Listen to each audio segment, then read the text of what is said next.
yourself. Yes, good morning, everyone, and it's nice to see you all again. Following the first session that we had a few weeks ago, launching the core, this will be the first technical session dedicated to building your partnership, specifically for this governance project called. So Lisbeth will first introduce to you the approach and the expectations that we have in terms of the partnerships that are very, very important and very specific in order to achieve the governance goals that we have in the program. And later on, I will show you directly live how the application form is structured, and more specifically how the partnership elements will need to be entered on the GEMS system, and also how you can get all the information. Well, thank you. So, and from my side, I'm Lidwine Lafontaine. I work at GES as a project officer, and I'm in charge of the implementation of the result simplification strategy for this period. I will share with you, the meeting is recorded, so just to let you know, and if you have any trouble with this, you know, just that you know that you should not be participating in the meeting if you have any trouble with this recording. I will share some PowerPoint presentation, and as Nicolas said, I will just start with the basics information that we have already presented on the 10th of February. We'll go a bit deeper, and then there will be these more technical aspects that we will guide you through with. So.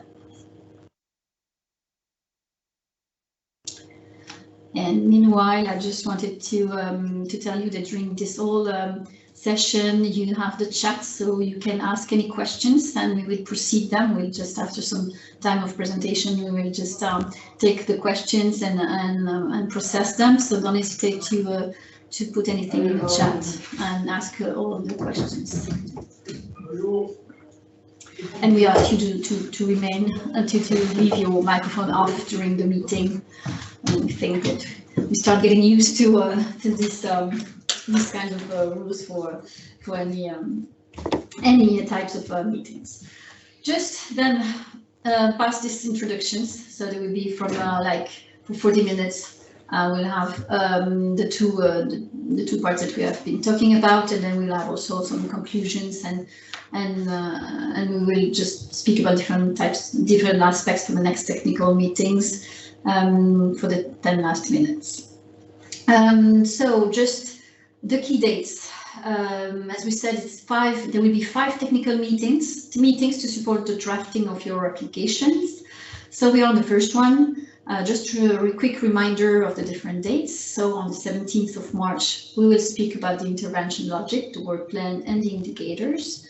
On the 31st of March, it will be dedicated to the budget eligibility of expenditures and the different annexes that you'll have to fill in. And on 28th of April, there will be an ad hoc seminar for an activity that you must be aware of, which is a carbon footprint compensation, or, I mean, this is an activity that we speak about in April in detail. And there will be a Q&A session organized on the 12th of May. Meanwhile, know that every information that you need is on the program, on the website of the program, where you do have some different parts that we will come back on this. Nicolas, we show it to you at the end of the presentation. Just we have a forum, we have a Q&A section, and you have the section for the call. It's get involved, and in get involved you have all the documents that you need to participate in this call. So going to this first part. So this one is dedicated on the qualitative aspect. So let's see. We have 2 types of projects. So this is very much a quick reminder of the 2 types of projects that we have within the program. So first you have the thematic projects with the testing, the study, and the transfer and the strategic territorial projects. These are the thematic projects. Here for this call, just to make sure that everyone is aware, it's the governance projects that we will be speaking about. So you are in the call for projects for governance projects. So while the first for the thematic projects, really what we expect from these projects is to build knowledge on the thematic issues, on the specific objectives, and for the missions. While what we expect from governance projects, it's directly drawn from the result simplification strategy that embeds the capitalization and the governance approaches of the program. And then what we expect is more the empowerment and amplifications of the results that should lead, from our point of view, to improve the governance of the thematic issues at the different levels of governance in the Mediterranean. So we have two types of projects with different ambitions. So just to a quick recall of this visions that we have at the GS and the program, the result simplification strategy. So if you have followed us in the previous seminars that we held, you know that we have a result simplification strategy that differs from a capitalization plan or capitalization strategy, as we are more used to it. And for us, it's just because we have a vision that capitalization, everyone has to be involved in the capitalization. It's why we have, and I just showed little by little all the persons involved, because you see lots of things popping in. It's just because first we think that we have to share a common vision, and that capitalization is at heart of improving governance. So it's really what we expect to be doing in this common period. Two things: involving all different stakeholders in the process and sharing the same set of minds. And the second one is that this improvement of governance has to be inspired and has to be supported by the evidence drawn from the results of the thematic projects. So you see at the bottom that we have the thematic projects producing the material, the knowledge, and you have thematic community projects and institutional projects that will serve to amplify and making this link towards a better and improved governance. And all the errors and all the stakeholders that you see, like monitoring committee, managing authority, national contact points, joint secretariat, the other EU programs, all the institutional frameworks, networks, and so on, you see that we somehow will include everybody in the process through liaising activities with them, which means creating working processes with them, and not only just a regular network where you share information. In this case, we really want to build something that is a long-term coordination process. And the thematic committee projects and institutional dialogue projects, which are all two categories of governance projects, are really at heart of this result amplification strategy, and you will have to implement activities that are contained in this result amplification strategy.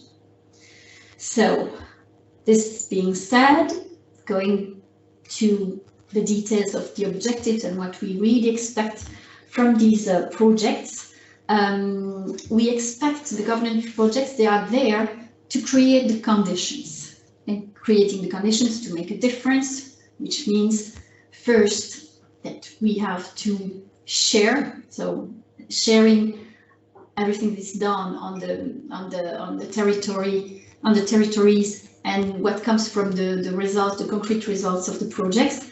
We have a vision and a belief that you want to share it, you want to give it to others, and you want to inspire, and it's the way to make a difference. So we would expect the governance projects to indeed work towards the three general objectives of the the result simplification strategy. These three objectives, like facilitating the exploitation, sharing and reuse of knowledge, experience and project results by other Euro-MED projects and other programs, and foster the production of relevant work. The objective to encourage the transfer of practices and results, and the inspiration that we expect, and the objectives of increasing the coordination between actors. Of course, these three objectives, won't be only carried out by governance projects, but by all the stakeholders in a complementary way. So from the projects, the governance projects, what we really expect is to work and contribute to these three general objectives with what we'd say 3 sub-objectives and targeted objectives for the projects themselves. So to share, in the category of sharing what we do, we would expect for the governance projects to fulfill, to pursue the objective to establish conditions for the reuse of results, development of synergies, and increase of coordination between thematic projects. So you see, it's more targeted. We have different types of projects, thematic projects, and what we expect from the governance projects is to establish the conditions to work with the thematic projects within a mission. From the governance projects, we also expect them to implement transfer and mainstreaming strategies for thematic projects results, to mainstream them and transfer them into practices of public and private actors at local, regional, national levels, providing first technical support. So you see, this is something specific, providing technical support in this process of implementing transfer and mainstreaming strategies. The second one is to contribute to the implementation of this transfer of results and mainstreaming strategies by engaging local, regional, national authorities, EU, ETC, managing authorities, initiative strategies. So you see, there are two folds. There's technical supports in this process and also engaging the right stakeholders. So this is to cover the objective to give to others. Inspire. So it's more about the coordination, about different actors. And for the strategic, for the governance projects, what we expect is to set up, contribute to setting up long-lasting conditions. So you see that the words conditions are very important in this in these objectives. So setting the conditions for permanent institutional and social dialogue to bridge the transnational dimension with the local solutions in order to contribute to territorial cohesion at the transnational Mediterranean level regarding each mission, because everything is related to a mission. So as you know, you must be aware of, there will be 4 thematic community projects and 4 institutional dialogue projects, and there would be binomial projects or twinning projects working on the same mission. So one of each will work on a mission together in a complementary way to foster and to bring out, you know, a mission, one of the 4 missions of the programs, to which all the thematic projects will contribute. How do we distribute among the different types of projects? We have 2 types. So you see that even the 2 types of projects will work in a complementary way, and this is a distribution that we have. This distribution is, the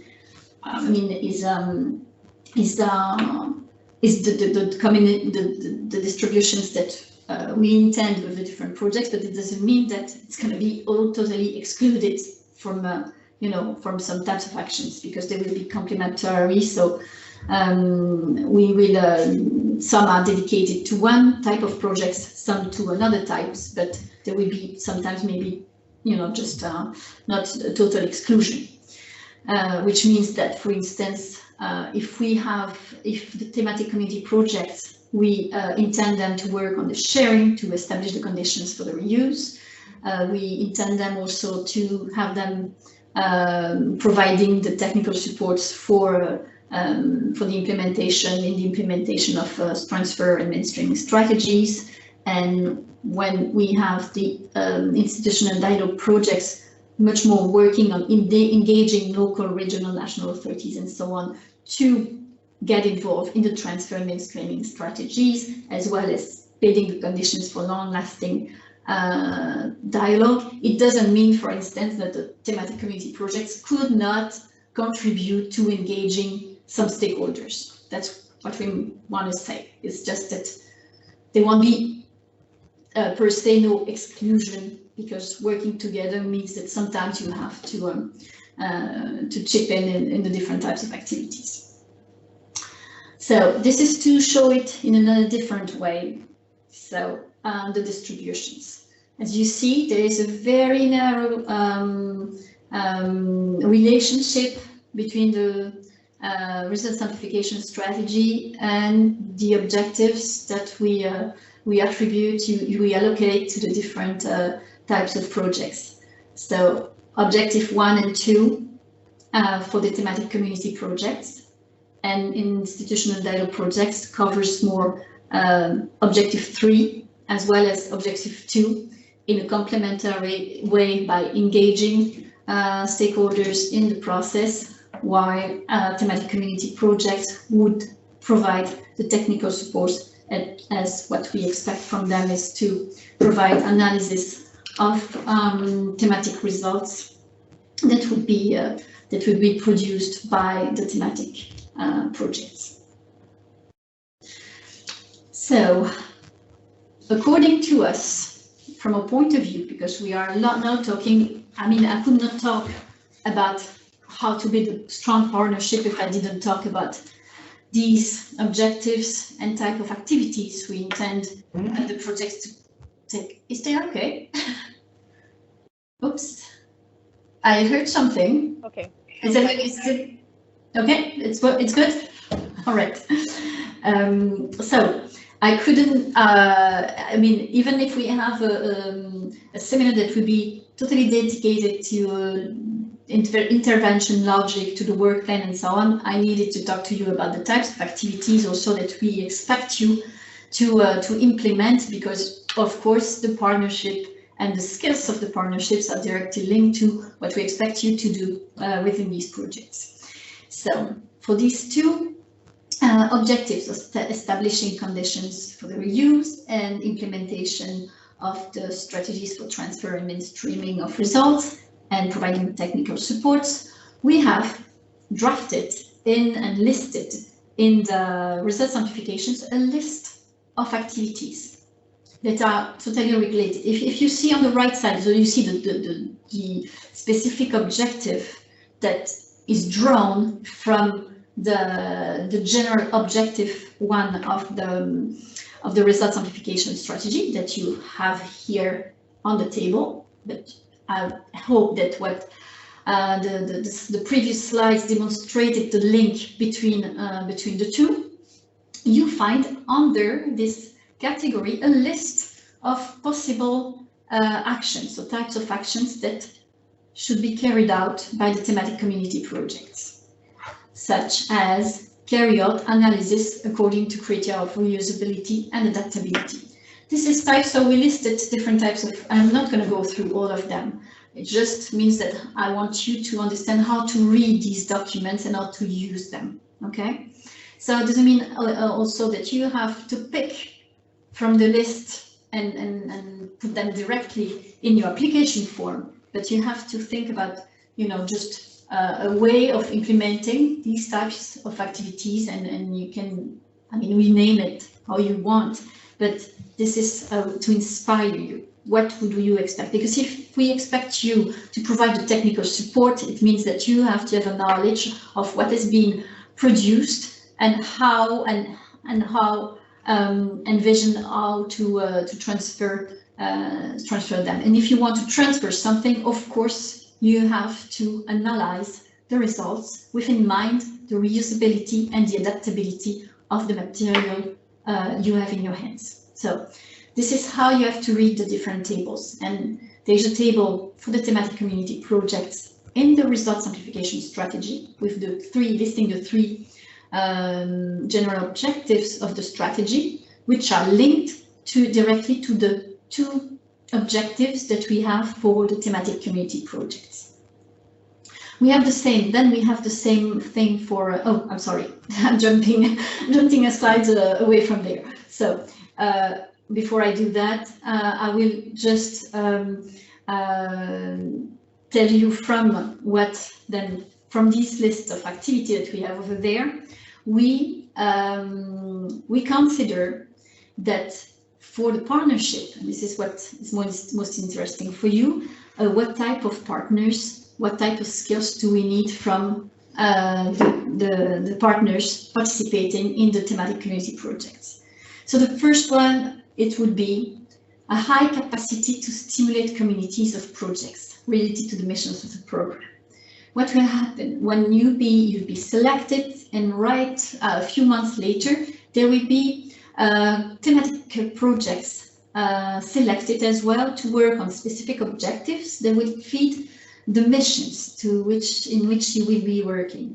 And you will have to steer this group and help them, support them in knowing each other and developing synergies between the projects. So of course you need to have the partners need to have a high capacity to stimulate these communities and relate to them and animate this community also of projects to create this and build this community of projects.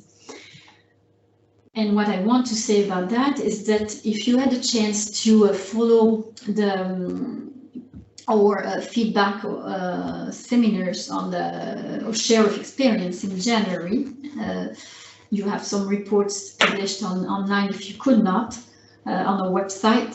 I mean, the activities, I'm coming back just in there, the types of activities that we have in here are activities that are inspired by what we have done during this programming period, and especially in terms of horizontal projects and governance projects, Axis 4.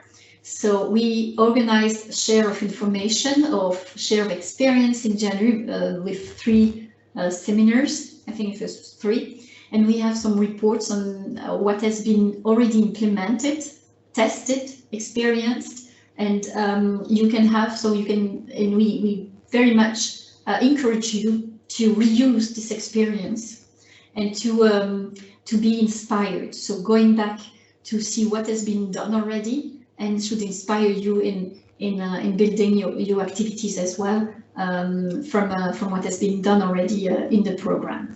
So high capacity to stimulate communities. Of course, the second one would be analysis skills in the selected missions and link themes, because of course you have to understand what is relevant in the different work and results that you could have to study to process with the results of the thematic projects. And we insist on the fact that it would be better if the partners directly had the skills. I mean, in the past we had partners that needed to hire external experts, and it's always, it's always hard when you just hire the projects here will last for 80 months. So you imagine that for 80 months, hiring external expertise, it's really hard. It's costly also, and we need to have something that is lasting. So analysis skills for us, it's very important that it would be directly linked with the partner itself and not depending on external expertise, for instance. Another one would be to relate easy with all stakeholders, of course, in the selected missions. So have already a network or being involved in different working groups would be something of interest for us. Someone that is just already connected with all different stakeholders through different types of works or different types of experience. Because the word here for the best partners is experience. and demonstrating this experience much more than being the nature of the body itself, but we'll come back to that. And the last one would be high communication and capacity building skills to ease the reuse, merging, bridging, integration, adaptation, and transfer of results. Because of course, what we don't expect and what has been done for this current period is not just taking our results by itself from one project and pushing it forward. What we expect is, since it's a mission, so because the results will be produced in a framework of tackling a specific objective, but the missions are something that is broader and is of higher importance. So from the thematic community projects, they have at heart the missions. So it means taking the different bits of results and finding and putting them in a context of very meaningful towards to conduct the mission, to achieve the mission. So of course it means that the reuse, but also the merging, the bridging, and the integration. This is also important because we don't just push forward just one single result, but it's results altogether that have some more meaning. They are more meaningful for the mission itself. So this is the capacity that we expect from the thematic committee projects. Institutional projects. So what I said just earlier, and I meant to show you, we do the same thing in the result simplification strategy. Then you have a list also of activities that are listed as we thought, and it's also drawn from our experience with Panorama and the strategic projects that are still ongoing. So you have here the same thing. You have the three on the right side, and on the table you see the three objectives of the result simplification strategy. I hope also that I demonstrated that there is a link between each of them and the specific objectives for the different types of projects. Like this one here is related to the second one, to contribute to implementation of transfer mainstreaming strategies, engaging stakeholders. And this one is more related to the third objective, that is setting up the long-lasting conditions for the permanent institutional and social dialogue. So in here, in the result simplification strategy, once again, you find some ideas for the specific types of activities. And as well, there was in this the same way with the seminars that we organized in January for the share of experience and feedbacks. Still recorded, so you have all the recordings on the reports, but not the recording, but the reports of these different meetings. You can be inspired to draft your application form and design your work plan. So in terms of what we expect as skills, particular skills, of course, for institutional dialogue projects, you have to have a solid institutional experience linked to the selected mission. Because here it's more about engaging, also analyzing the context, the political context, the policy context of your within your selected mission, and being able to make some match and knowing at which time, which would be the best, what would be the needs of the policy making process within this mission, what are the opportunities, and trying to identify the interlocutors, the stakeholders that would be best suited to be involved in a transfer process or mainstreaming process. And so this is what the type of skills and the types of activities that the institutional dialogue projects should run. So of course the capacity to identify, linked to the first one, identify and mobilize key external players to support uptake and setting up of transformative policies to amplify the outreach of the results. What we really seek with this governance project is to make a difference, it's to impact. in the more sustainable way and positive way, of course.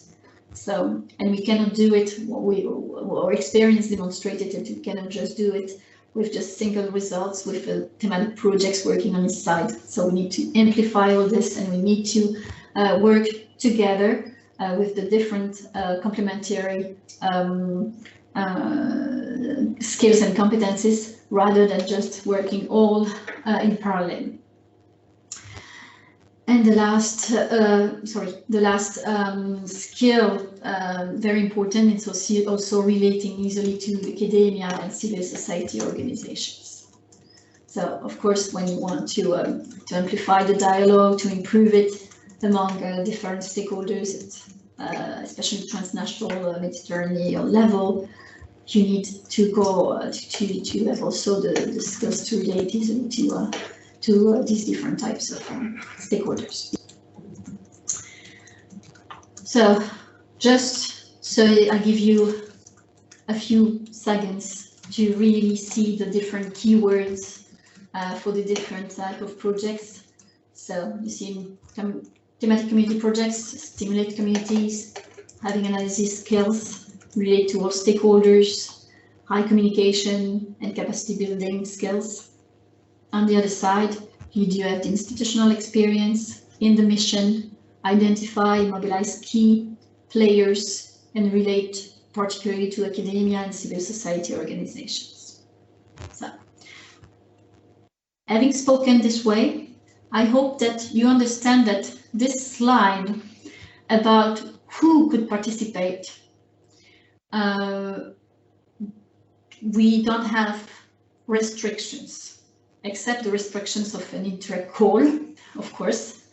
But all partners are welcome to apply. So I know that in the past we had strategic projects, different types of strategic projects over the 2 previous programming periods.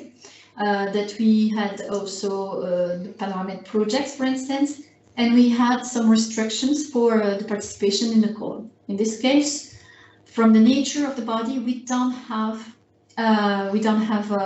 specific restrictions. All that matters for us, it's really the competencies and the demonstration. Why? Because we know so that according to the countries and according to the different missions, the policy making process operates in a different way.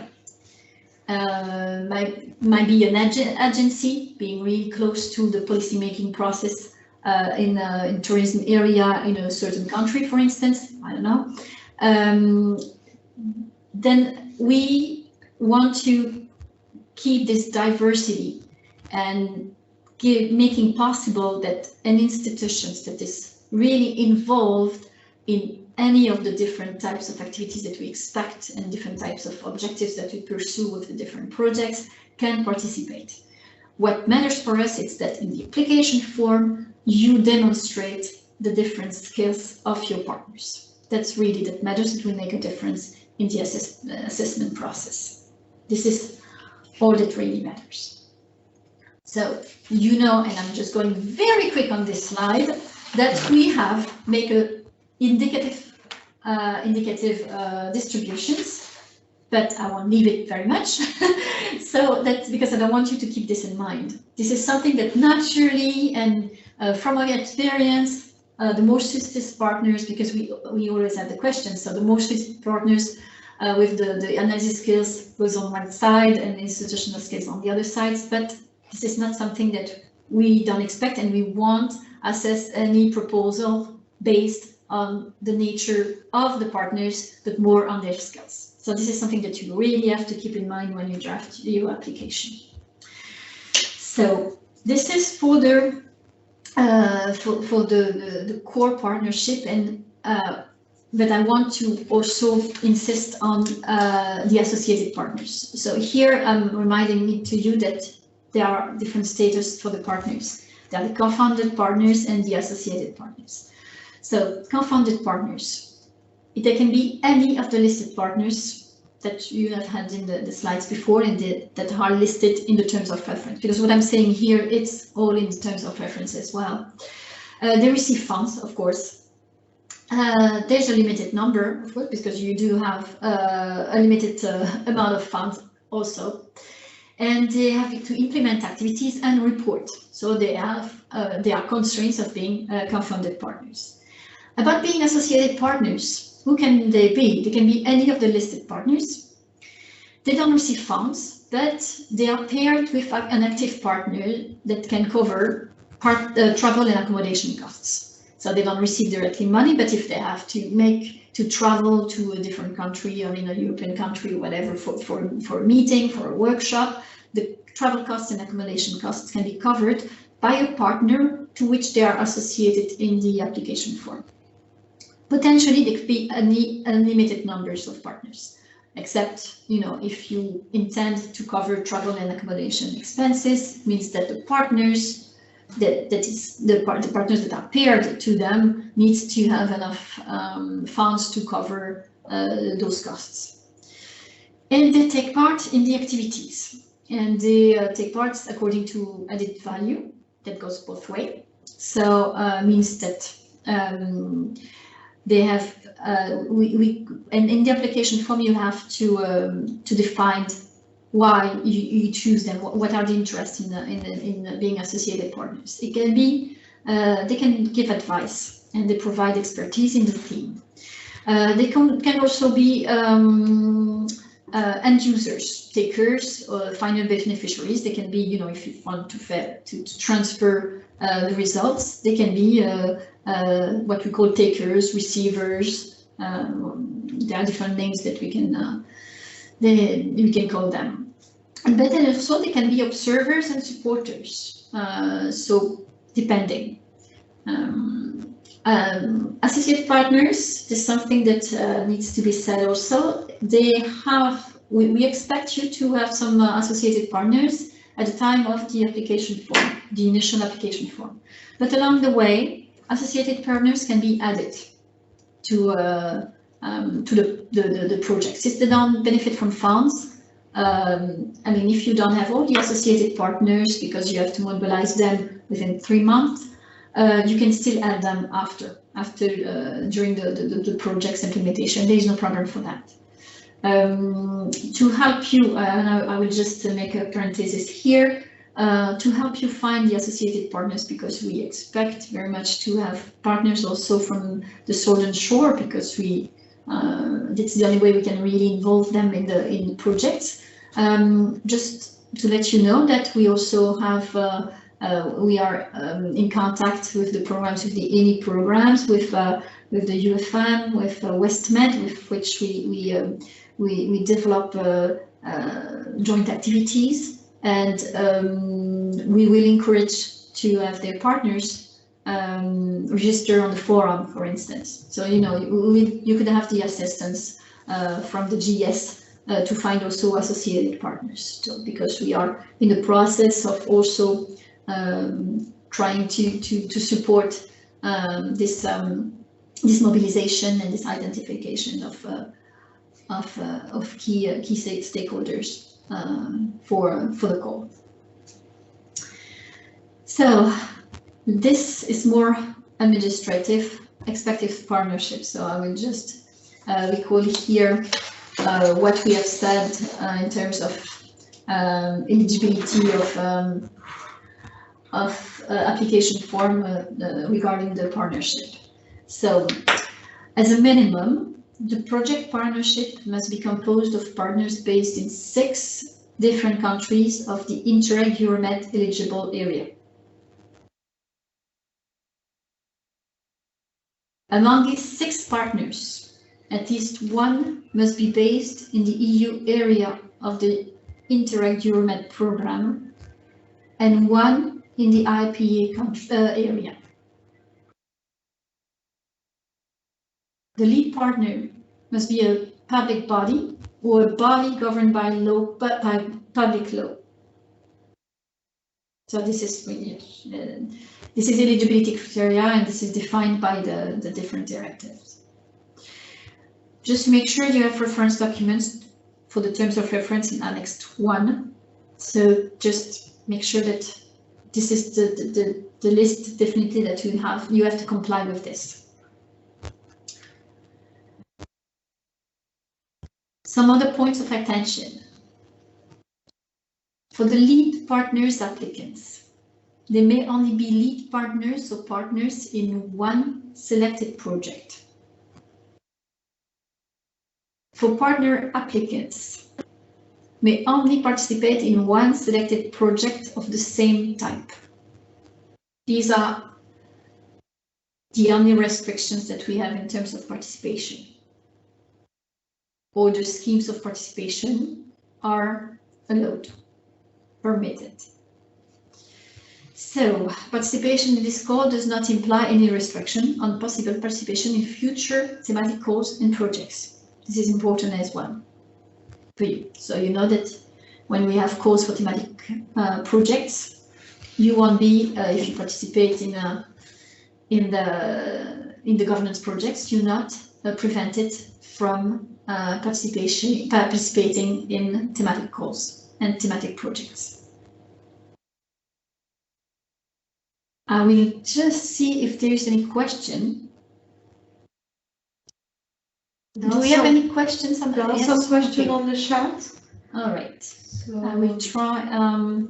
I will just stop sharing my screen so I can just see the questions, because it's not always easy. Is it that good? I don't share anymore? No, not sharing, right? It's not sharing anymore. Yeah, not shared. So let's see in the different questions. I can present if you want the different questions. Yes. So the first question was from Mercedes Roura. Good morning. Will there be any percentage of the budget that needs to be followed per each budget line, such as staff cost, external expertise, travel, etc.? Well, I should not, sorry. About the budget, where we will have this seminar dedicated budgets. I'm just afraid that we will just go over, already a subject, and we can dig deeper. But if Lillian wants to give a quick, she can give a quick response, but we will not go too much into details. Otherwise, yes, it's because yeah, there is no. Good morning to all. There is no specific limit for the division between budget lines, but we recommend to not exceed 50% of the partner total eligible budget for external expertise, because we expect project to be implemented by project beneficiary, project partners. So please avoid going over the 50% of your budget per partner for the external expertise. This is the only limit. Thank And you. also perhaps the flat rate that will be available for travel, which is something new that we will have in this programming period, which will be set at 15% of the staff cost budget for ERDF partners and 22% for IPA partners. And this will be highly recommended as well to select the flat rate for travel when applicable, of course. Thank you. I think Barbara Pirilli wanted to ask a question orally, because it might be too long to write it in the chat. So Barbara, the floor is yours. Yes, thank you. Est-ce que je peux parler en français? C'est plus facile pour moi? Oui, bien sûr, oui. Merci. Je voulais juste poser une question pour comprendre si j'ai bien compris la procédure de participation et surtout le point de départ. C'est-à-dire que pour faire un projet de communauté thématique, parce que, bon, nous par exemple, nous sommes une université, si j'ai bien compris, il faut choisir une mission Euro-MED, vérifier les communautés ou les réseaux existants qui ont été financés par le programme MED 2014-2020, entrer en contact avec les partenaires et les projets de ces réseaux et voir ensemble quels résultats pouvoir réutiliser et puis insérer dans les politiques. Donc ce serait ça le projet de communauté thématique. Mais mon doute, et comme ça je termine, c'est quel est le rapport avec les projets thématiques, vu que l'appel sera ouvert après cet appel de gouvernance. Donc, je ne comprends pas beaucoup quand on dit que les communautés thématiques devront, en quelque mesure, gérer aussi et mettre en réseau les résultats des projets thématiques. eux-mêmes. Donc, ce serait pour un futur, il y a un double niveau de gestion des activités. C'est ça qui ne m'est pas très clair. Merci. Donc, en fait, vous avez partiellement saisi l'intérêt de ces projets. Maybe you can just sum up the question and answer in English for everybody to understand. Yeah. Okay. Barbara, is it okay if we answer in English? Yes, of course. Okay. So the question was twofold. The first one was to make sure that Barbara understood what we expected. We expected to for the projects to look into what was the experience from the 2014-2021 experience with the horizontal project, see what was the results, and maybe worked to see what was to be reused with the missions that would be picked first by the partners, and see what could be transferred and mainstreamed in the new policies based on the results already available during this programming period. And the second question was like, but how could we be expected to work with the future thematic projects while they haven't started yet and they don't have results in a certain way? So if it's in a nutshell the question.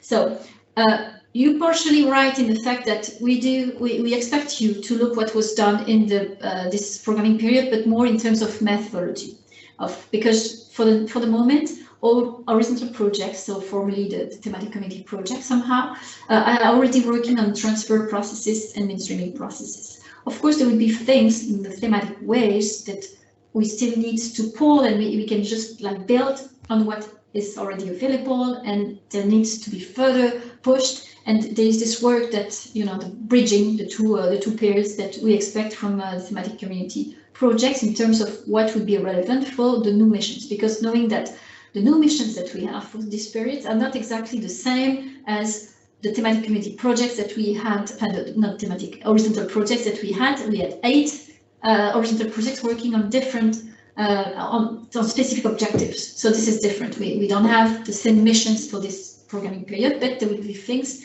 that can be worth taking in with us for this new programming period. So.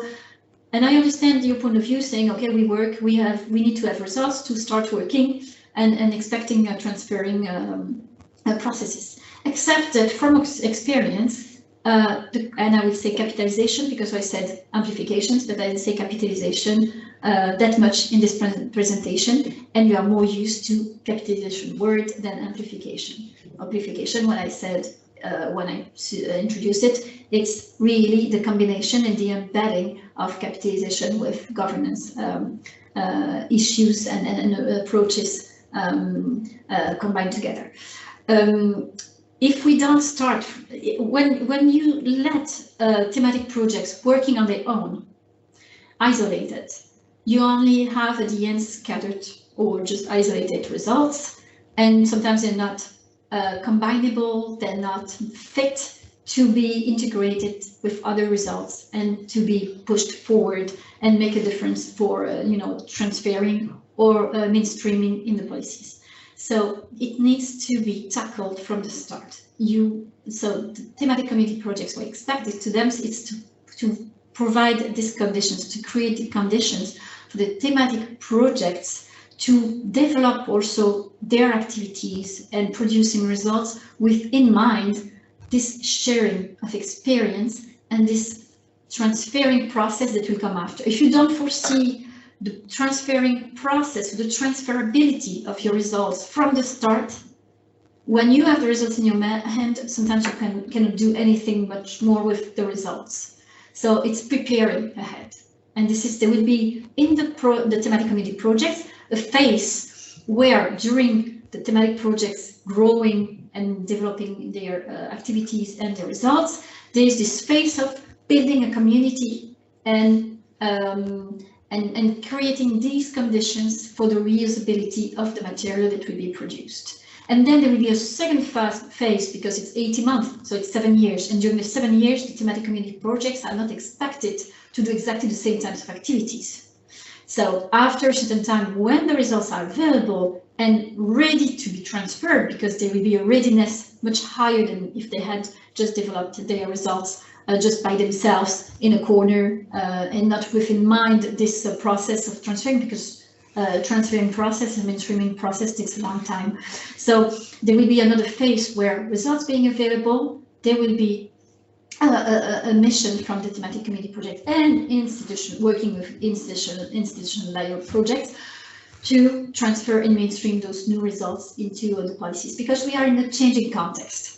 So, you know, just focusing on this, the 2014 and 2021 period, and only on these results, I mean, we are so much in a changing context that it will be too late at the time we just reach the possibility to transfer and mainstreaming them. So this is a way also of having something adapted at all the time, and with the institutional dialogue projects and these projects being involved with the stakeholders and reaching out to them to make consultations will help also make sure that the offer matches the demand.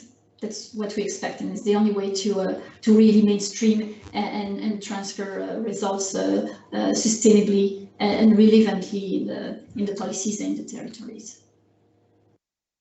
Thank you very much.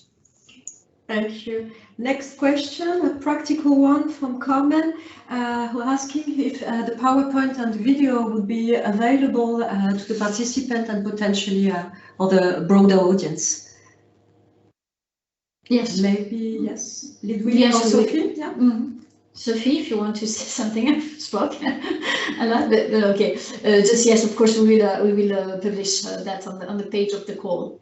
Yes, because you know there will be some other seminars and not all the partners maybe will present today. So yeah, of course. Question related to the next question is related to the SMEs participation. The thing with the SMEs participation, it's just you need to make sure that. Sophie, maybe if you want to answer to it, or I can do it too. It's just okay. It's just participation of SMEs, because we have already had this question. Yeah. And you have to think about it's a project for 7 years. With the budget is quite high as well. So 7 years, it's a long time, and you know that Interreg programs.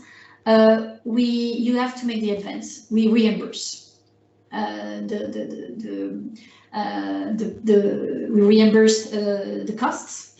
So sometimes it takes 6 months to 1 year. So you make sure that you know in terms of human resources, in terms of skills, of terms of cost of financial issues, you need to make sure that it's viable. That's the only thing. And this will be in the assessment, of course. Okay. Next question, Carmen. We are a BSO. I don't know what it is, but I guess it's on the statute. The question is on the statute of the of the entity, which is legally registered as LTD instead of as an agency. I guess it's linked to the statutes of a lead partner or partner. Maybe Carmen. Maybe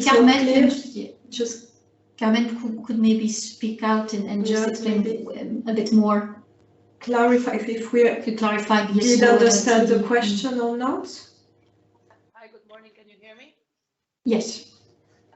So basically, my question was, as you said, that the lead needs to be the public authority. We are registered as a LTD, but we are basically in the ownership of the public authority. But according to our law, we were not able to be agency or register in any other way than being an LTD. So that automatically excludes us from being the lead, right? I'm sorry, I didn't hear the end. If you are, sorry, it depends if you fulfill the requirements for a public equivalent for the owner. Okay. Okay. So if we have... If you fulfill all requirements for, listed, you can see all the requirements in our manual on the partnership section. all the requirements for being a public equivalent body, this is possible. Otherwise, indeed, you can be partner, but not a lead partner. Okay, excellent. So Thank you for just check that, and I would recommend for everybody to check your status with your national contact point, your national authority. This is the most important thing, as they have all the details on at national level. They know better than we can for each country what is the situation and the legal competencies, etc. For your specific case. Excellent. Thank you for your answer. Next question from Alessandro. On the list, to be counted in the list of the 6 countries, partners should be located in the eligible area of the respective country. For instance, if the partner is located in Paris, is it okay? Is it counted as friends? It's a common question, please. I answered my written in the chat, but yeah, the minimum of 6 countries must be composed of partners located within the 69 regions from the MED area. So Paris, Brussels is not in. Paris neither. And I wanted to insist in one point about the lead partner, because on the term of reference, it's not repeated, but the key information is on the manual. The lead partner must be based within the area. So the lead partner must be located in one of the 69 regions. This was only the point I wanted to highlight, because if you read only the term of references, you are losing information. Can be a partner both in one thematic community project and in one institutional dialogue project. I think it's a confirmation. Yes. And of the same mission as well. Okay. Another question. But that only applies to partners. Yes, of course, partners. If you are lead partner of one, you exclude it from the other one, let's say. Yes, you can only be part. And if you are part of several partnerships, it's still possible. But if both are selected, let's say, you will have to decide in which you take part. So that's a tricky position to be in, specifically for these projects. So make sure you select well in which application you want to take part. And if you apply as a lead partner, we really warmly recommend not to participate in any other proposal, because even more as a lead partner in the second one, just to have 2 chances, for example. It's not forbidden, but you understand that if both are selected, you will have to choose, and we cannot, and it's different to change to a partner and to change a lead partner, and this will put in a very difficult situation the whole partnership. So the only recommendation we can give to you is, if you are a lead partner, if you apply as a lead partner, put all your efforts in one good proposal in order to ensure that you will be selected, and you will have a lot of work to do for this unique proposal already, so please. And for participation as partners, the same goes. I mean, if we can recommend to you to really to choose where you are going to participate, and to work well with all the partnership on those proposals, and to avoid to be in much proposals, because when we will, after the selection will be done under condition of changing the partnership, and this will take time, and of course will delay the starting of the projects, and will put in difficulty the whole partnership. So of course this is not compulsory, it's not an eligibility criteria, but it has to be taken into account. Thank you. Jose Francisco's got more or less the same question regarding the participation in TCP or IGP. I think it has been answered, unless there's some Has been answered. precision that you would need.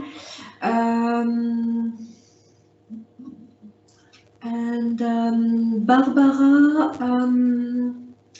Pirilli also got the question, but we are still around the same the same issue, and I think it has been tackled. Unless you have more precise question, well, it's quite precise already, but unless you have other question. I think it's precisely about the restriction of if a lead partner applies, it can only be part in that one proposal and cannot be a partner in any other applications. Well, if we are done for the moment with the questions, I suggest that we go to the second part, which would show you, demonstrate how practically you register the new application system, which is GEMS, and Nicolas will make for you the demonstration of the registration and how to register your partners. So, Nicolas, I'll give you the floor.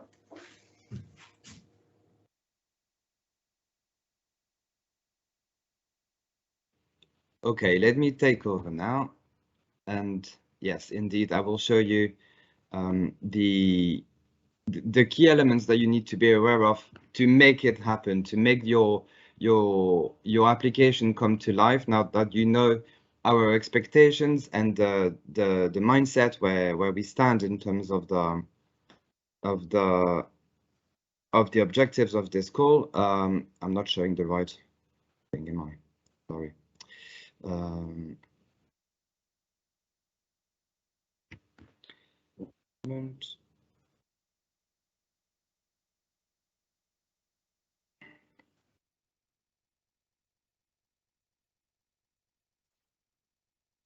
Okay, so the idea with this presentation is to show you first where the magic will happen, where you will create your presentation. So I will first show you how the platform that we are using for this program called GEMS, how it operates, and then after that I will show you other ways for you to get information from the program and get answers on how best to prepare.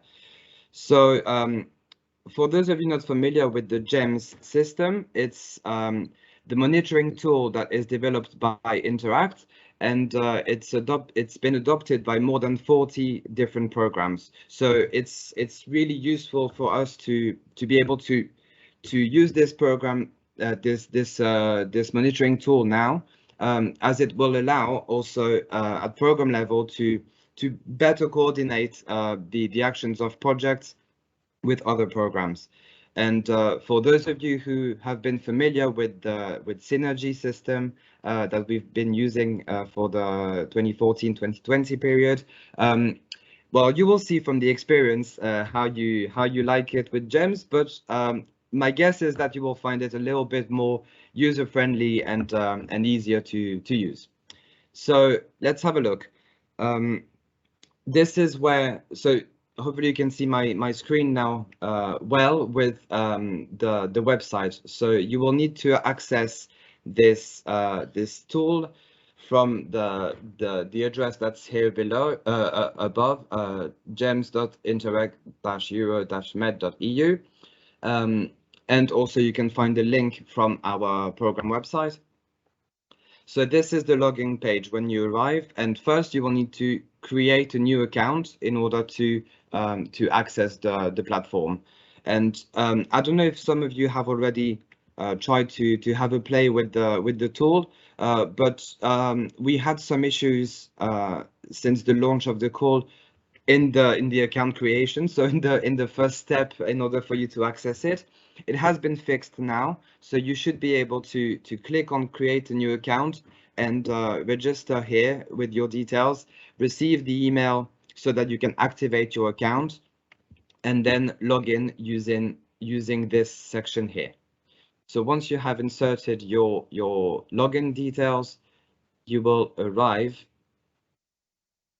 at the, sorry, it's quite slow, but yes, you will arrive to this dashboard where in the first instance, you will only see the call list. So this is the call that's open at the moment. You see the end date and the deadline that you should really mark not to miss. And then to get started, you will need to click on apply. And the first step here is to decide on your project acronym, which you can change later on, but for the purposes of this call, of this presentation, we will just name it. Oops, what was that? Sorry.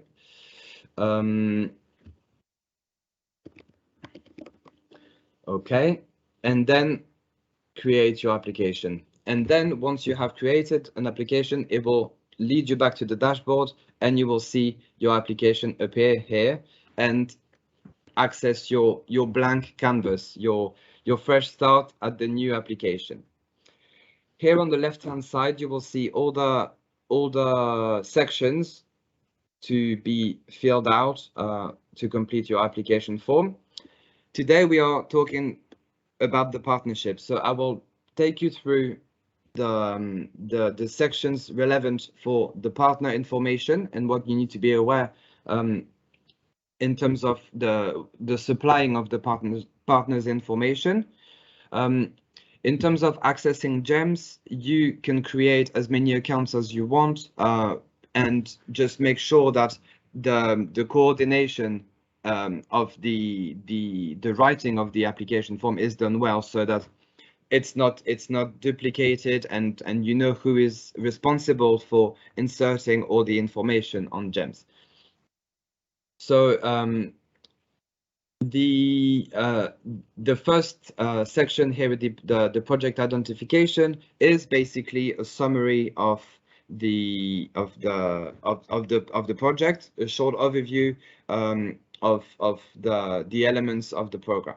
So here you will find again your acronym, which you can modify if you want, if you weren't happy with it in the first in the creation of the project.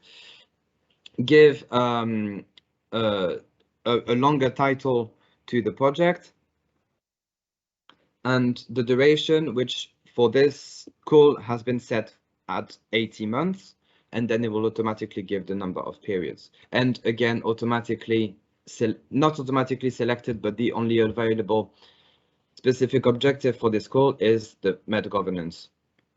And the priority is MED governance, and the specific objective is this only one that appears here, supporting better cooperation governance. For any information that is not marked with the asterisks, that means that it will be required for saving the section. So you can't move on to the next section if you haven't saved these mandatory fields.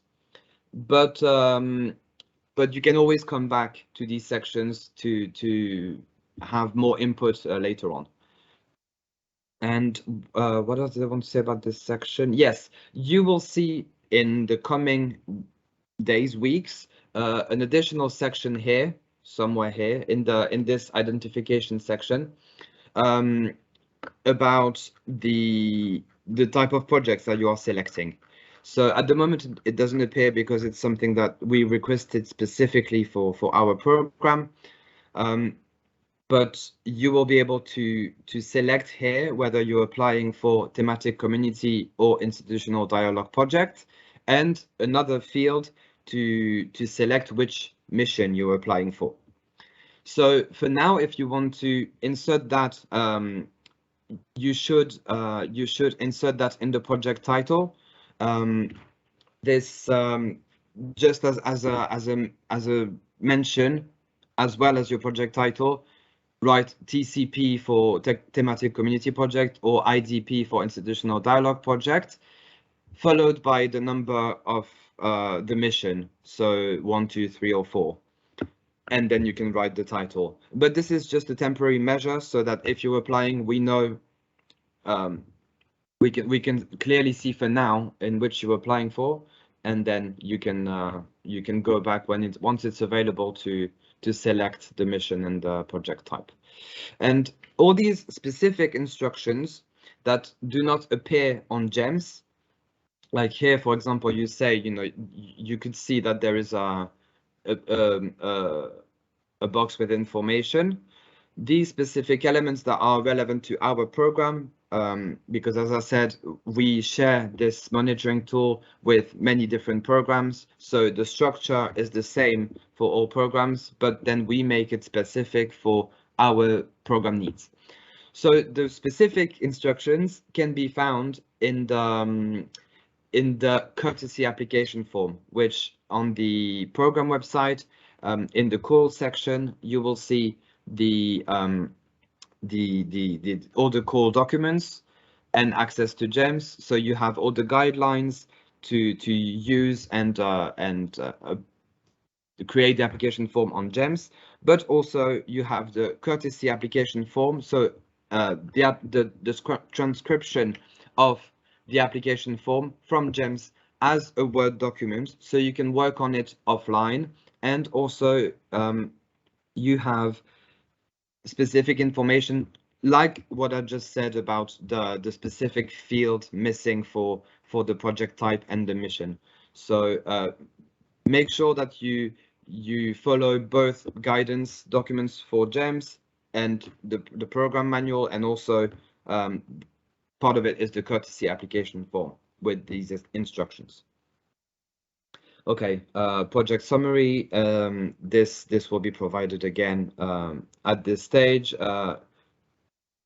Reminder that it's the only section that will need to be filled out in English and in French, and needs to be in the style of a press release. So a short description of the project using like a news journalistic language style, so that it could be understood by non-specialists. So this is something that you could, we could all communicate about your project using this short, easy to understand summary. And I forgot to mention this. At any point on the top right-hand corner, you have English and French if you want to change the language of the application form. And you are also allowed to write the application form in either languages, but this section is one that needs to be filled out in both languages, and you can select here English or French. So maybe I'm going into too much details about this, but I don't know if for some of you, maybe it's the first time you're seeing this. So as I can see the chat, colleagues, if I'm going too slow or too fast, maybe let me know so that I can adjust. Okay, once you have inserted any information in any sections, make sure that you save changes.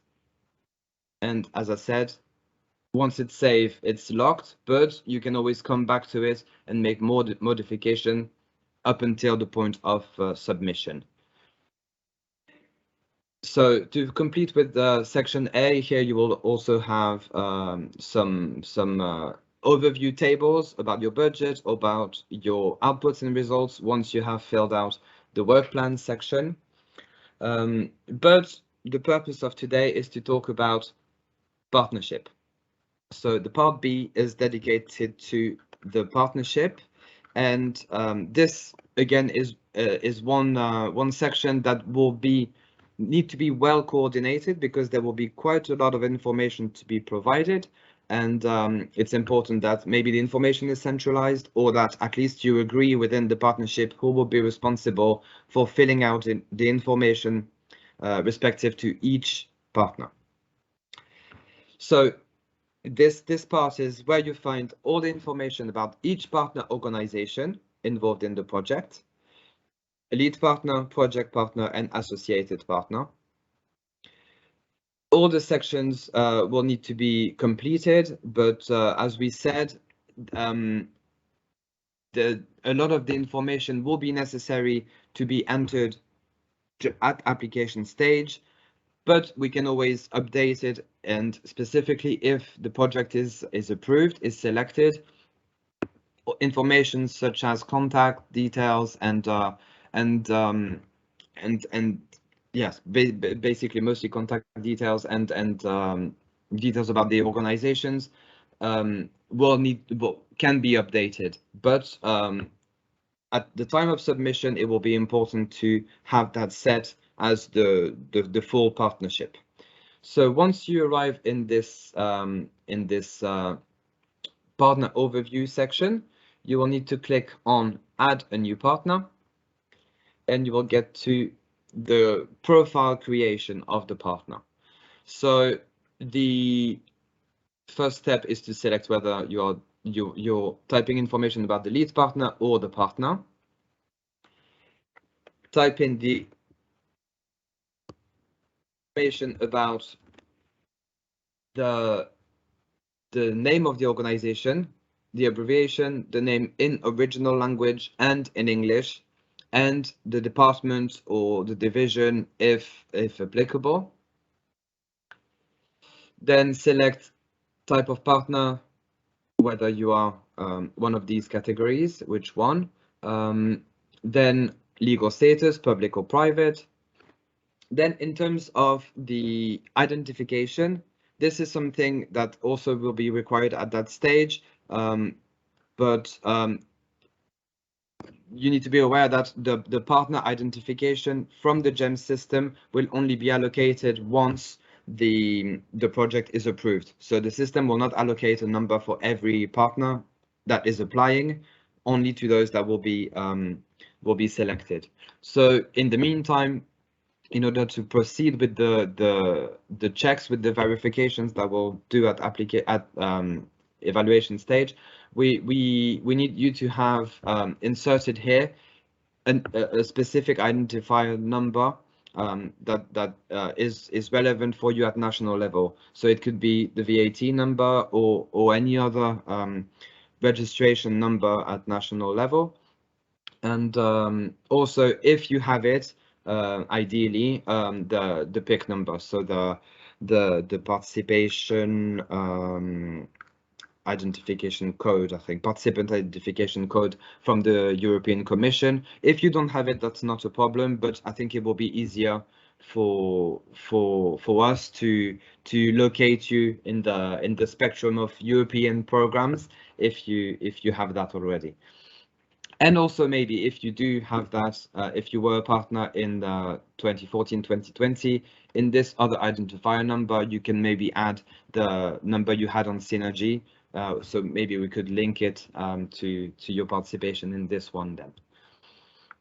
Okay, so then click on Create, and you will be able to see the information again once it's been validated. Then standard address of the partner, which may be different from the base. So if you are using, if you're part of a larger organization with different offices, you'll need to here insert the address of the headquarters of the main entity that is responsible legally for the administration. And here, if the location of the department involved in the project is different, you can add the details here. Contact is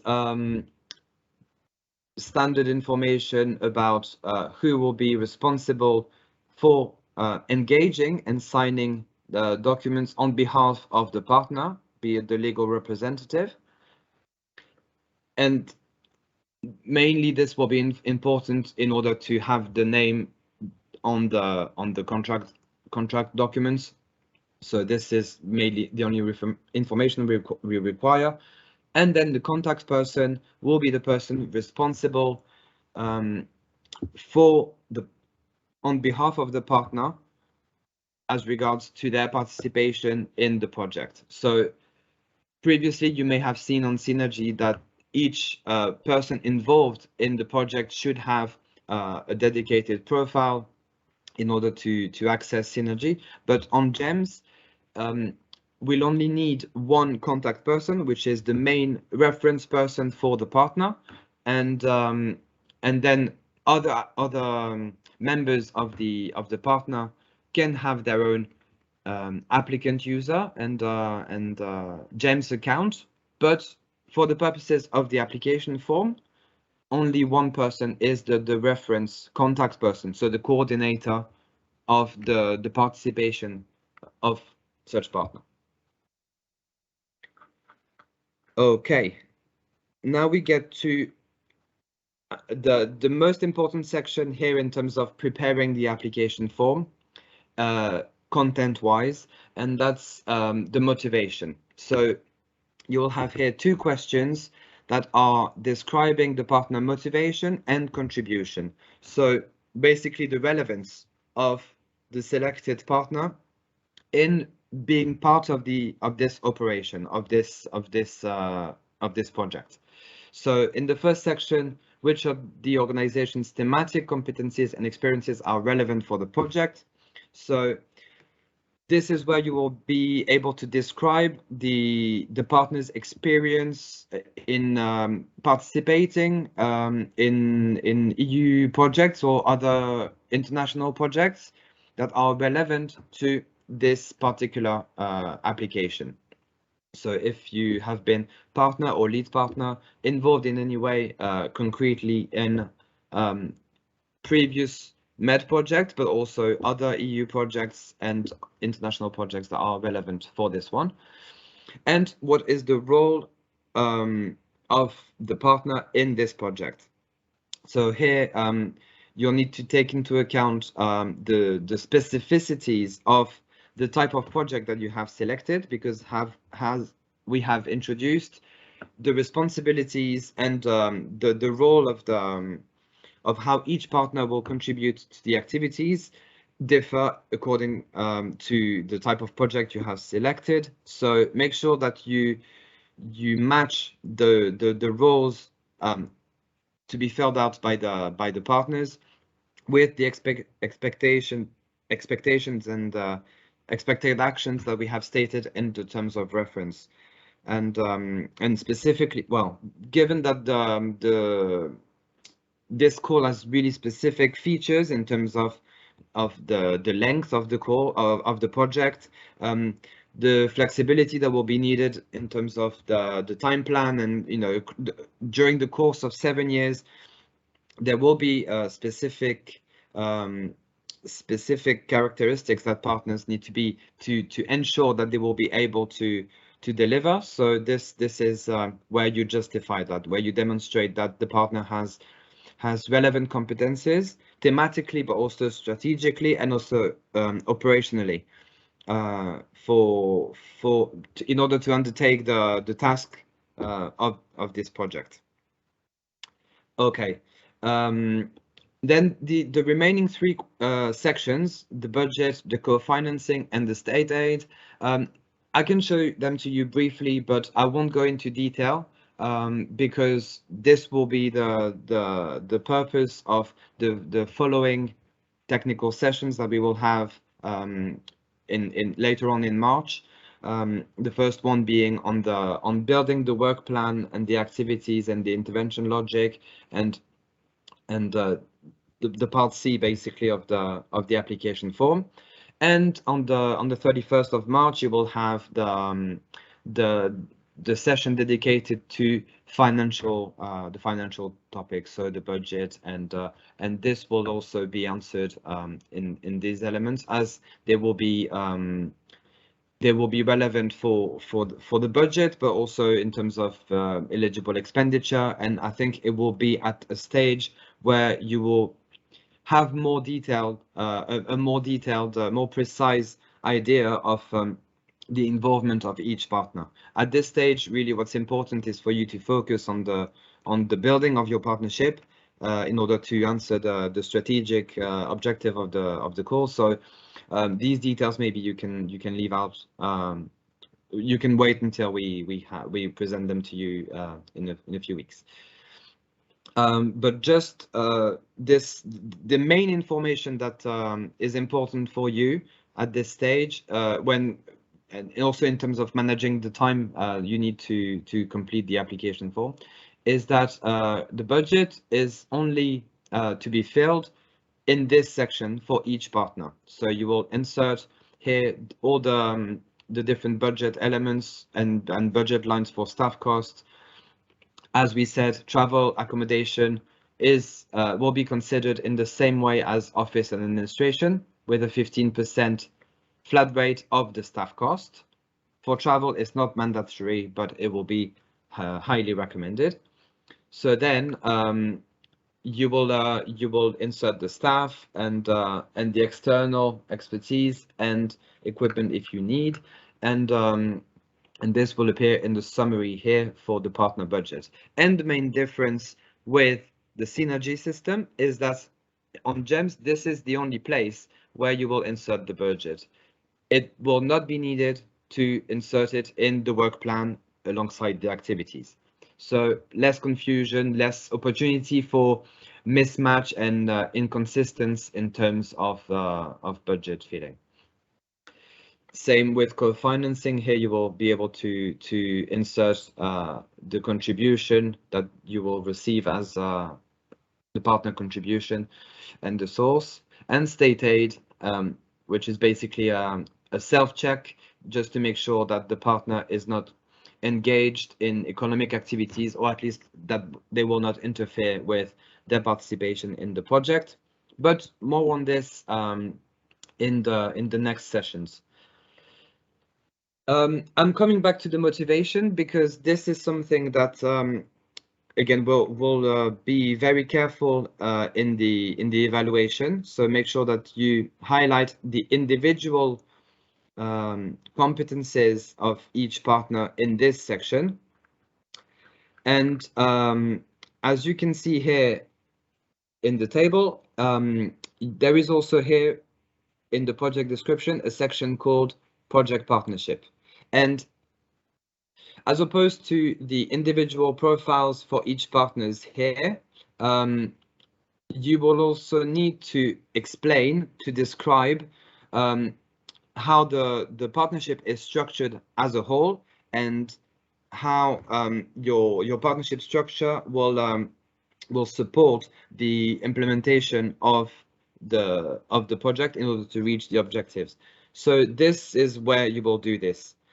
So here you should avoid repeating individual roles and competencies, but focus on the complementarities between partners and how together as a partnership you will achieve the project's objective and results. And this also includes the role of the associated partners and how they will be involved in the project. So the partnership, the co-partnership, but also the associated partners. And talking about associated partners, coming back to the part B, you will have here in the partners overview the list of the funded partners, so the project partners, the direct project partners, and then the associated organizations which will be involved as associated partners. And hold on one second, sorry. This information about the associated partners, as Lidwin mentioned earlier, is really important as well, because they will effectively form part of the partnership and will be key in order to achieve what you intend to do in this project, and how we would like wider organizations to be involved. Organizations that may not be necessarily able to contribute directly as partners, but will have a crucial role in the fulfilling of the implementation of your project.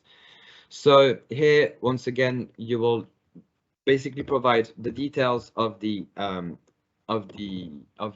associated organization in original language and in English, which partner it is linked to.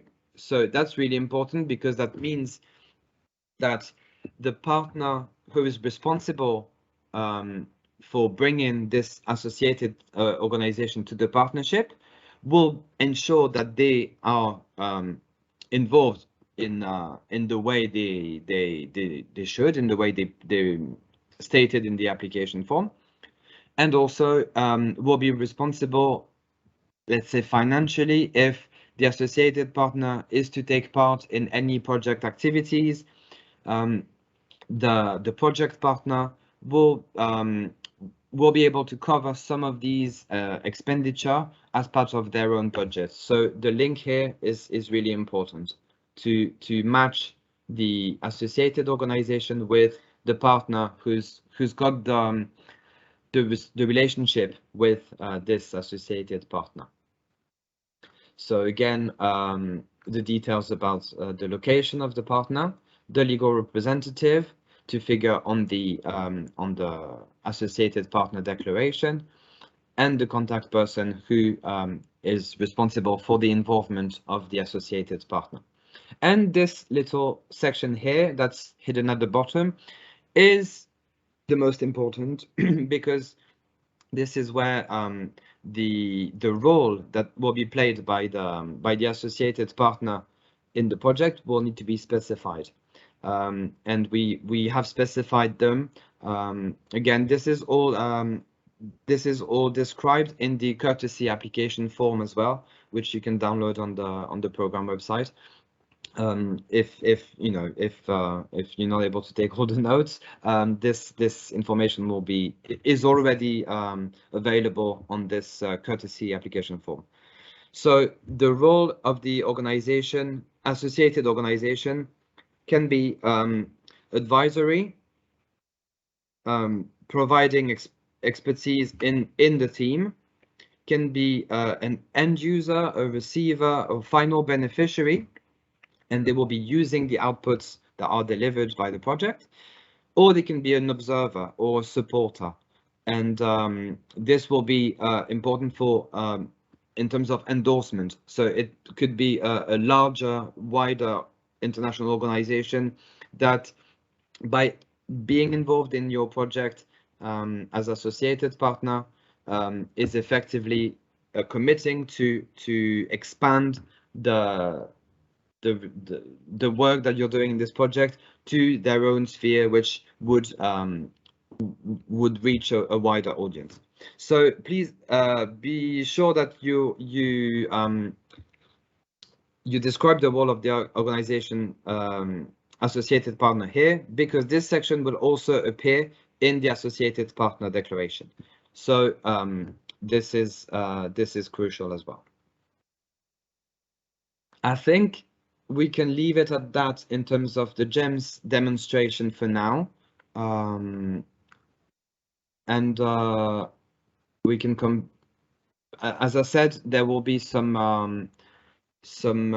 more details given in the following technical sessions, and you also have available all the information from the website and from our side. And I don't know if we want to take questions now, or if I should finish with how to get help from our side, introducing the... Maybe we can just go with the questions we have here, as they are directly linked with your presentation.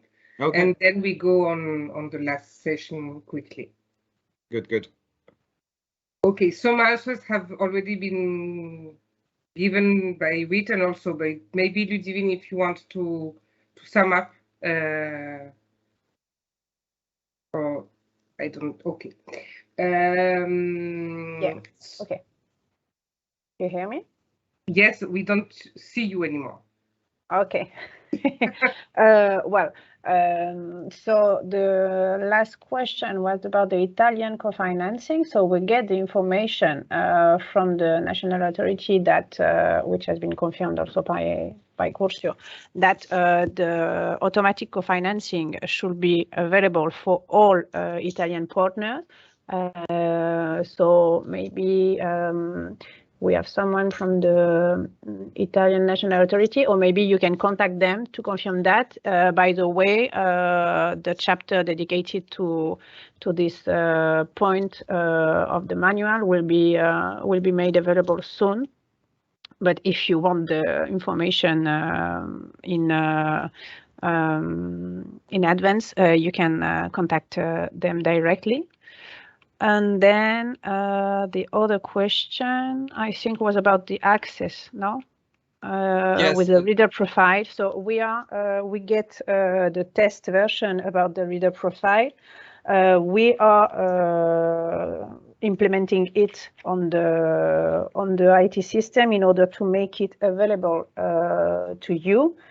So we hope this will be available very soon. In parallel, you can work from the lead partner team. You can work different users at the same time, but you can have some loss of data. So be sure that if you are working both or on the same information, you define well in advance who will redact which page. We always recommend to be only one at the same time filling in information. Let me precise this about Merce's question on how you link different GEMS accounts to one proposal. I think that was your question, right? So in the table here with all the sections for your application form, you'll see at the bottom, I didn't show you this, but the annexes, the final check and submission, the export, when you want to export data from your application, and project privileges. And this is where you will see your information as the lead applicant, so the person who created the application form. And here in this section, by clicking plus, you can add a different username, so the email address that is used for the account, and add them to the proposal. So then they will see your proposal appear on their dashboard. All right. Okay, thanks. I didn't notice this option in GEMS yet, but this means even though we add a username of GEMS here, this person will not be able to modify the proposal. It will be just on the reader mode. Is it correct? Yeah, that's right. You will see. You will be, the person who's created the application form as lead applicant will be the one validating all the change, well, making and validating all the changes. So you will still have the applicant user account, but then one key. I think you can manage the authority that you give to other applicant accounts. So I believe that it may be possible for you as lead applicant to manage the authority that you can give to other partners to be able to modify sections or not. Yeah, in fact, it says view, edit, or manage. That's right. Yeah. Okay.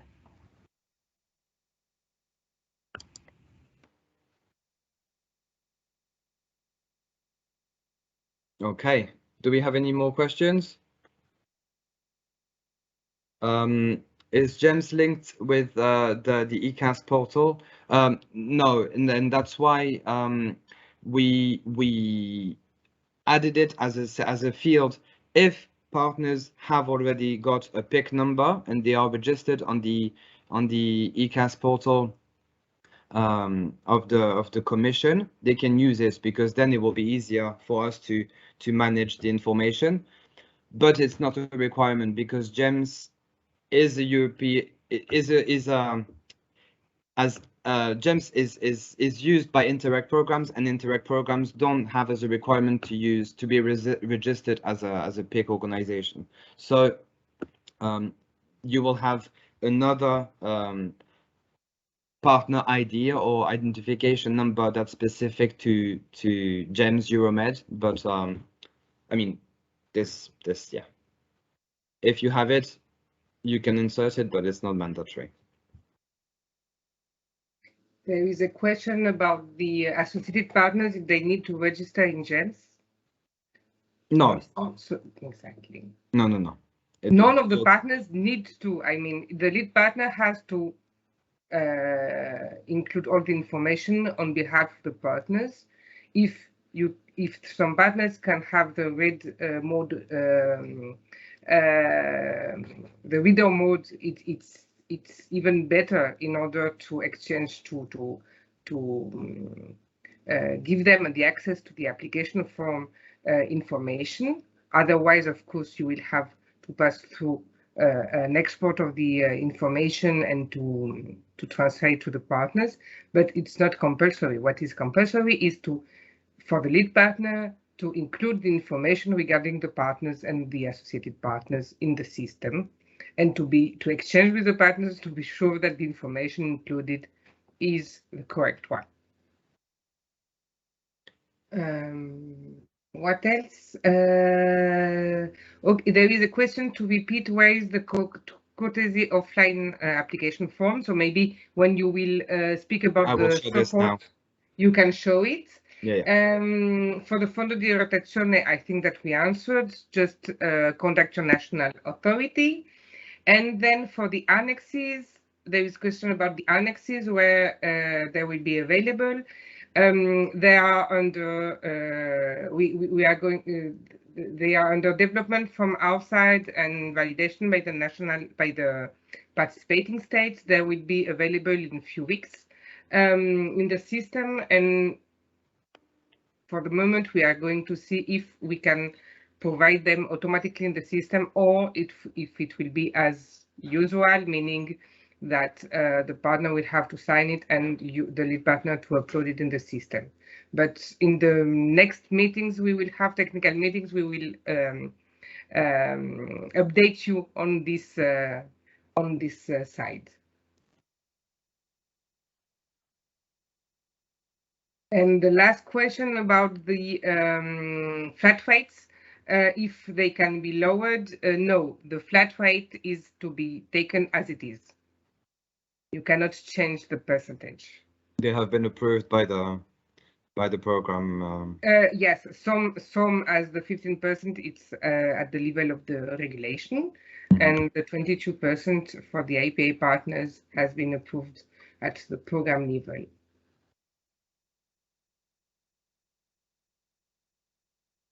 And there is a last question. Yes, that's a good one.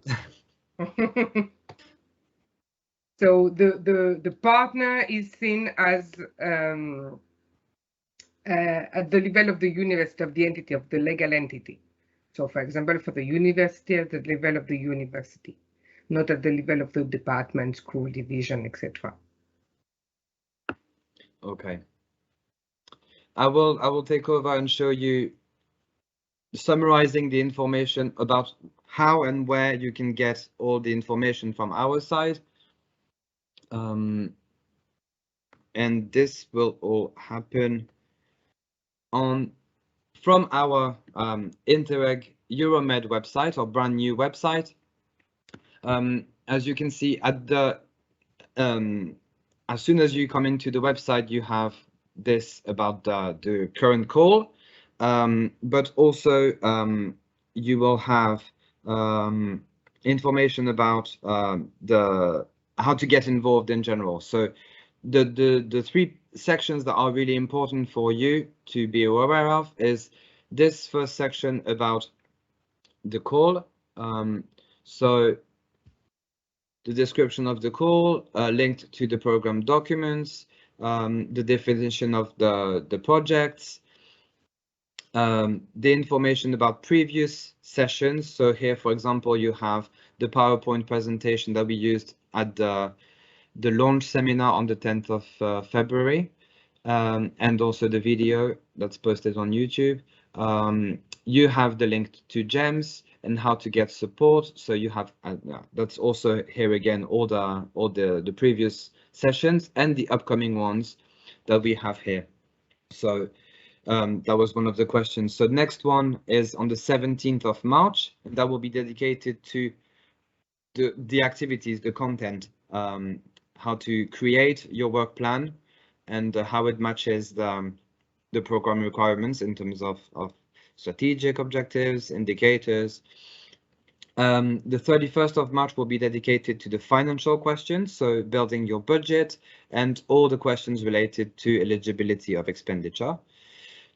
And then you'll have 20th of April, which will be about this specific new element to be taken into account in the Euro-MED projects dedicated to the carbon footprint reduction actions and measures to be put in place by project partners and projects in general.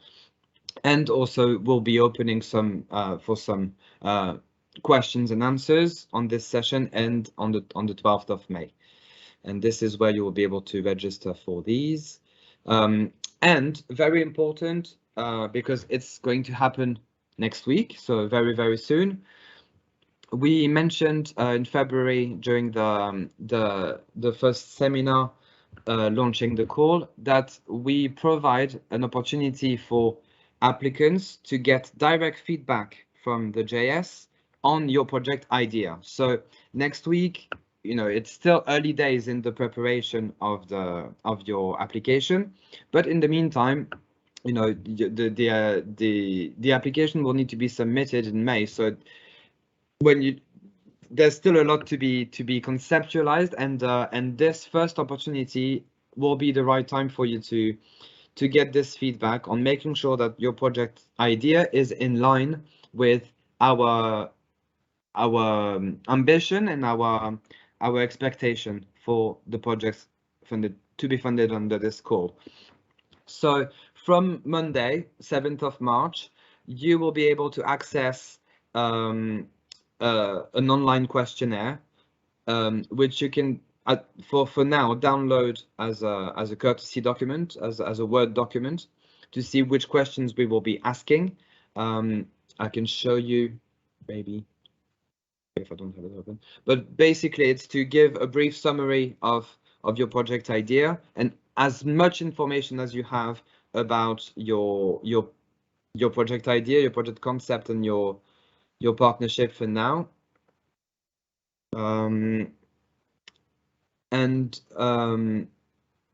Yes, here we go. So which project you're applying for, type of project and mission, how do they specifically fit within this mission and type of project, and specifically about governance processes, how this idea emerged, what is it based on, and your expected results, and as we discussed today about your partnership, who you have in your team so far, and if you haven't got all your partners yet, obviously, you can at least help us understand what will be the structure of your partnership in order to achieve the objectives of the project. So basic outline of your partnership for now.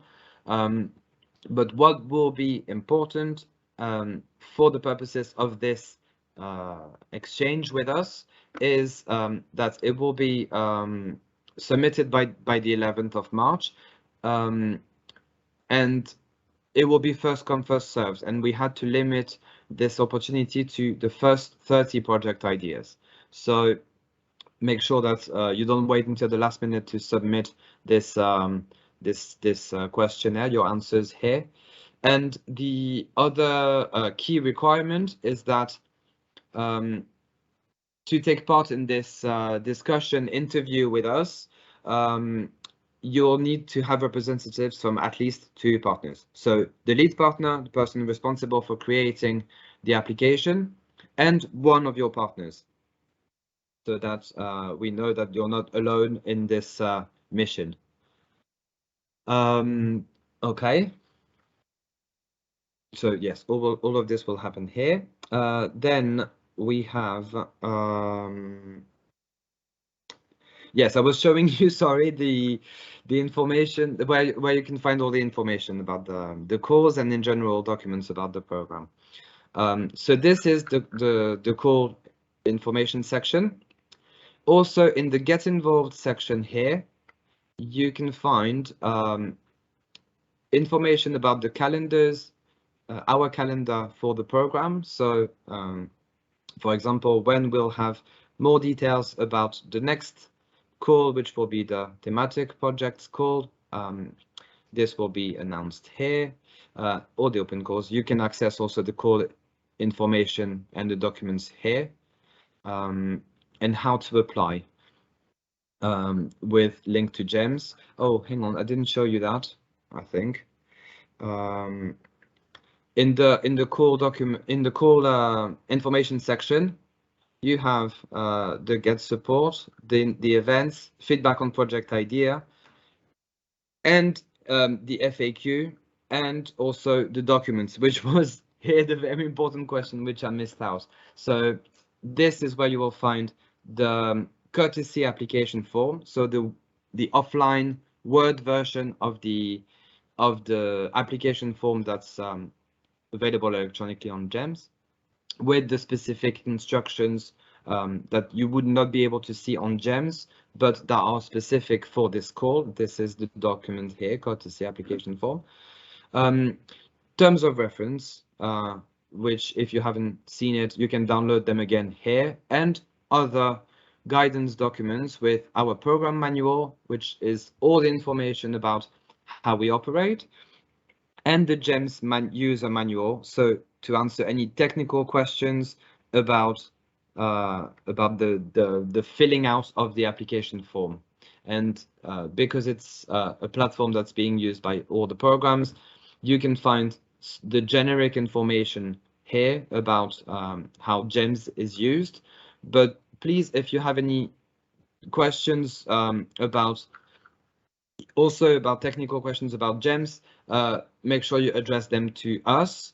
And this can be achieved by the contact information that you can find in the documents and tools section. So here you have all the other documents where you can find information about the program, the cooperation program, and the program manual, documents that we have uploaded that are relevant to the program operation, and the FAQ. So where you have all the questions that are relevant to the program and the ongoing call, and all the questions that you will ask will be published here in the FAQ. So questions about the partnership, questions about GEMS, question about your budget, all of this will be here. And if your question is not in the FAQ, so you have already looked and it's not answered already, you can ask us a question using this form here, describing your issue or your question. And then once you submit it, it will come to the support desk of the JS, and our team will provide you with a written answer, which will be addressed to you and also published in the FAQ. Again, another link from the GEMS system, in case you couldn't find it anywhere else. It's everywhere. And I forgot to show you in the Get Involved section. Sorry, I'm going back and forth into the different sections, but it's a new website, so I'm still also getting used to it. Here, after the yet again GEMS link, you have Find Project Partners, which is another opportunity we are providing to exchange on project ideas and opportunities for partnering, for looking for partners. If you have specific needs that are not covered and you can't find anywhere else, or to advertise yourself and your competencies in a specific topic or a specific field. So there's one forum for each of the missions, and also one dedicated to governance. So once you click on here, you have access to the forum here, where you can post anything related to the ongoing call or to partnering in general.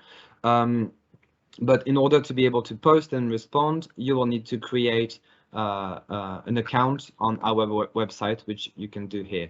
I'll let you register if you haven't done so already. But this is here in this little, with this little man here, you can create an account on our Euro-MED website. I think that's it. Right on time. I don't know if we had any other questions in the meantime. Okay, there was a question, but it was already answered in the chat. And an information from Nicola that in the project privileges, indeed, it has been tested and you can choose the user privileges. So you can link different accounts and it works well. Perfect, thank you. Yeah, that's Good one feature finding. that Be I very didn't careful, check. but be very careful for the redaction. Eh? Keep Yeah. in mind that other users may cancel information you filled in. Okay. Yes, because I don't know if there is an historical, if you can come back on the previous, I don't think so. Yes, so if someone erased it the last time, just, yeah. Yeah, so be careful to whom you give the access for edition, for editing, and most of all at the end, you know, when just before the submission. But for the read-only mode, it's really a good opportunity to give to all your partners access without having to export information and send it by email, etc. So that's good for them to verify their information, to verify also, for example, the information regarding the partner details, the state aid details, etc. So that's very good, and the budget, of course, of each partner. Okay. Well, if there is any other question left, well, you have all the tools to contact us anyway. And so we'll meet you in the next meeting. That is on the 17th of March, and we're waiting for your project ideas. Just don't forget that 2 partners needs to be registered, so you can be eligible to have a feedback on your ideas. And we'll take the first ones coming too. We have a limited number that we engaged us to process. So, well, yeah. Yeah, and that will be open from Monday, but that will only be open for 1 week. So make sure that you don't miss the opportunity. Okay, so well, enjoy your meal. It's noon for those who eat early. Well, and see you next time. See you very soon. Thank you very much. Thank you. Bye-bye. Bye bye.